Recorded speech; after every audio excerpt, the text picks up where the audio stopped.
إن الحمد لله نحمده ونستعينه ونستغفره ونعوذ بالله من شرور أنفسنا ومن سيئات أعمالنا.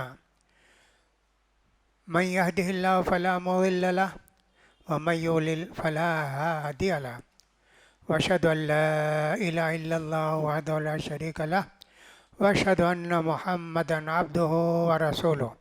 أما بعد، فإن خير الحديث كتاب الله، وخير الهدي هدي محمد صلى الله عليه وسلم، وشر الأمور محدثاتها، وكل محدثة بدعة، وكل بدعة ضلالة، وكل ضلالة في النار. يقول سبحانه وتعالى في محكم تنزيله: يسألونك عن الساعة أيان مرساها يسألونك عن الساعة أيان مرساها فيما أنت من ذكرها إلى ربك منتهاها. وعن عوف بن مالك الأشجعي رضي الله تعالى عنه قال: قال رسول الله صلى الله عليه وسلم: اعدد ستا بين يدي الساعة إلى آخر الحديث. حاضرین جمعہ اور خواتین اسلام، آج کئی ہفتوں سے قیامت آنے سے پہلے کیا کیا ہوگا دنیا میں، اس کے متعلق بہت ساری باتیں آپ نے سنی، اور بہت دن تک یہ باتیں چلتی رہیں گی، اس لیے کہ قیامت کی علامت دو تین نہیں ہیں، بہت سی علامتیں وہ ہیں جو گزر گئیں، ہو گئیں، اور کچھ علامت شروع ہوئی، چلتے رہتی ہیں، اور کچھ علامت بالکل قیامت سے قریب ظاہر ہوں گی، پھر اس کے بعد قیامت قائم ہو جائے گی۔ اللہ نے کہا: اے محمد، آپ سے پوچھتے ہیں قیامت کب آنے والی ہے؟ یہ لوگ کافی لوگ پوچھتے ہیں قیامت کب آنے والی ہے؟ فیما انت من ذکرہا الی ربک منتہاہا، آپ کو کیا معلوم ہے؟ وہ اللہ کے حکم میں ہے، اللہ جب چاہے گا اس کو لائے گا۔ عوف بن مالک اشجعی رضی اللہ تعالیٰ عنہ جو ایک صحابی ہیں، مختلف صحابہ سے اللہ کے رسول نے مختلف صحابی سے اللہ کے رسول نے علامتیں سب کو بتائیں، کبھی ان کو بتائی، کبھی ان کو بتائی، کبھی سب کو ملا کے بتائی، ایسے اللہ کے رسول بتاتے تھے۔ اس میں ایک صحابی کا نام ہے عوف بن مالک اشجعی، ان سے اللہ کے رسول صلی اللہ علیہ وسلم نے فرمایا: قیامت آنے سے پہلے جی 7 باتوں کو گنو۔ پہلی بات، میرا دنیا سے چلے جانا، میری موت۔ دوسری بات، بیت المقدس کی فتح۔ تیسری بات، بے شمار لوگوں کا مرنا، جیسے وبا میں مرتے ہیں، پلیگ میں مرتے ہیں، اور جیسا کہ دوسری چیزوں میں مرتے ہیں، ویسا بہت مریں گے۔ پھر اس کے بعد آپ نے فرمایا مال کی کثرت ہو جائے گی جی، بہت مال، بہت مال۔ 100 دینار دیں گے کسی کو، بھائی رکھ لو، غصہ آئے گا اس کو، کیا اتنا دیتے؟ کیا یہ معمولی پیسہ دیتے کیا مجھے؟ غصہ آئے گا اس کو۔ 100 دینار تو بہت بڑی بات ہے جی، لیکن مال کی اتنی بہتات ہو جائے گی، 100 دینار بھی اس کو معمولی سمجھ میں آئے گا۔ 4 ہوئے۔ 5ویں بات آپ نے بتائی فتنہ، عرب کا کوئی گھر اس سے نہیں بچے گا، سب گھروں کے اندر فتنہ آ جائے گا۔